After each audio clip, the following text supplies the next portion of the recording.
Is English Doomed?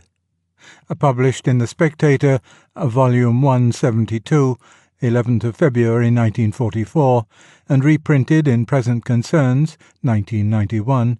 This is now in Compelling Reason, 1998. Great changes in the life of a nation often pass unnoticed. Probably few are aware that the serious study of English at English universities is likely to become extinct. The death warrant is not yet signed, but it has been made out. You may read it in the Norwood Report. A balanced scheme of education must try to avoid two evils.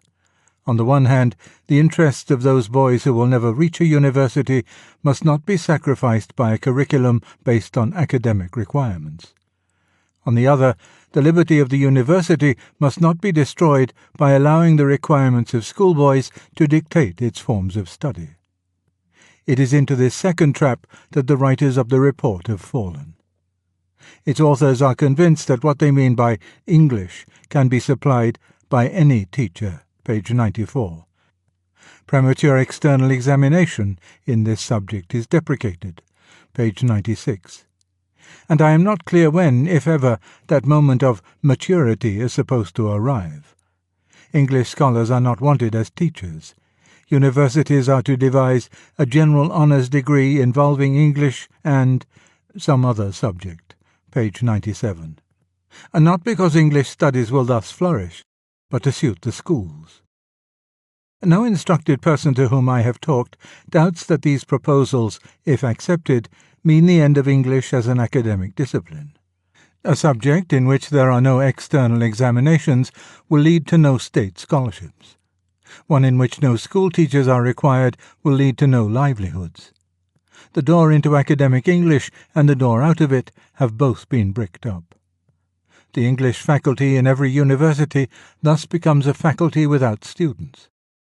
At some of the largest universities, no doubt, there will still be a professor of English, as there is a professor of Sanskrit or of Byzantine Greek, and 4 or 5 students, in a good year, may attend his lectures. But as an important element in the intellectual life of the country, the thing will be dead. We may confidently hope, indeed, that English scholarship will survive abroad, notably in America and Germany. It will not survive here. There are some who will welcome this result. English faculties have a habit of being obtrusive. The strongly modernist and radical character of the Cambridge Tripos and what has been called, with exaggeration, the disquietingly Christian flavour of the Oxford schools may each in its different way offend.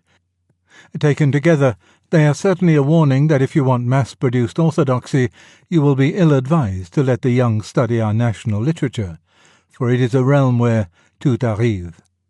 But I do not think the report was inspired by such considerations. If it kills English scholarship, it will probably have done so inadvertently. Its views are the result of honest misunderstanding.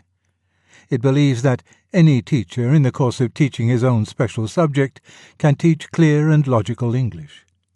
The view would have been plausible when the oldest of those who made the report were themselves at school. For them, all teachers had been trained in the classics. The results of the discipline on English style were not, it is true, so good as is often claimed, but it removed at least the worst barbarisms. Since then, the classics have almost been routed. Unless English, seriously studied, succeeds to their place, the English which any teacher inculcates in the course of teaching something else will be, at best, the reflection of his favourite newspaper, and at worst, the technical jargon of his own subject. The danger is lest the views of the report should be generally approved, as they were possibly formed, under a misunderstanding of the real nature of English scholarship. Many will think it reasonable to examine children in geography, or, heaven help us, in divinity, yet not in English, on the ground that geography and divinity were never intended to entertain, whereas literature was.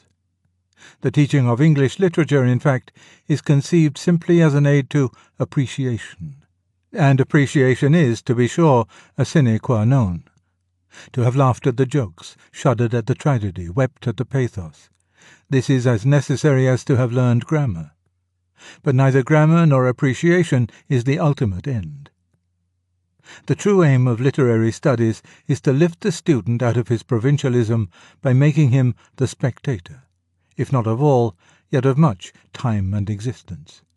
The student, or even the schoolboy, who has been brought by good and therefore mutually disagreeing teachers to meet the past, where alone the past still lives, is taken out of the narrowness of his own age and class into a more public world.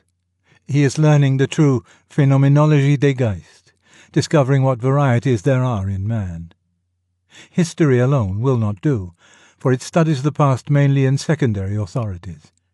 It is possible to do history for years without knowing at the end what it felt like to be an Anglo-Saxon earl, a cavalier, an 18th-century country gentleman.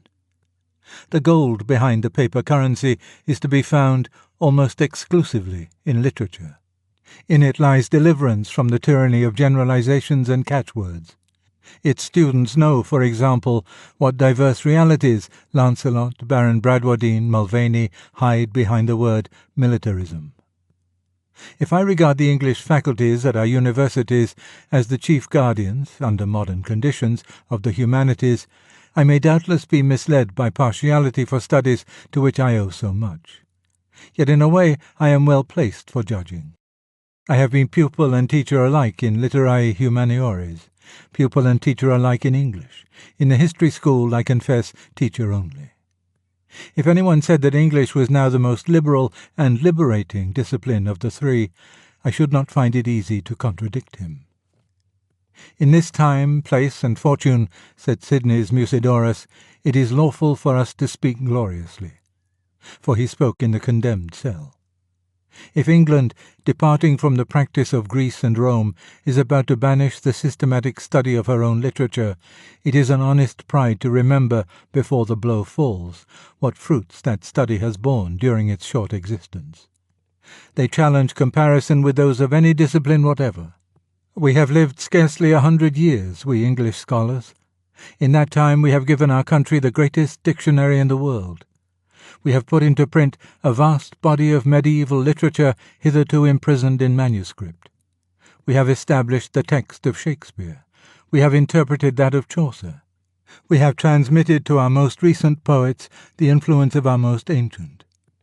We can claim as our own the rich humanity of Raleigh, the more astringent genius of W.P. Kerr, the patient wisdom of R.W. Chambers, and, further back, such tough old giants as Skeat, Furnivall, York Powell, Joseph Wright.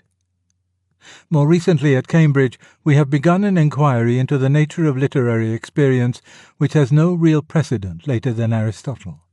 Most recently of all, at Oxford, we have, first of all faculties in universities, conducted an examination for Englishmen now behind barbed wire in Germany. We felt, as we read and reread the answers, which told of so many hours usefully and delightedly passed in prison, that the labour had been immensely worthwhile. Here, we thought, was an incontestable witness to the value not simply of appreciation, but of a steady march down centuries of changing sentiment, thought, and manners. Here, we thought, was a good augury for the future. We did not yet know that our prize, like Lancelot's, was death. The Board of Education carries heavier metal than those who are merely scholars and Englishmen. If it resolves to sink us, it can. But it is desirable that a rather larger public should know what exactly it is that is going down. Use the referral link in the description to support the channel.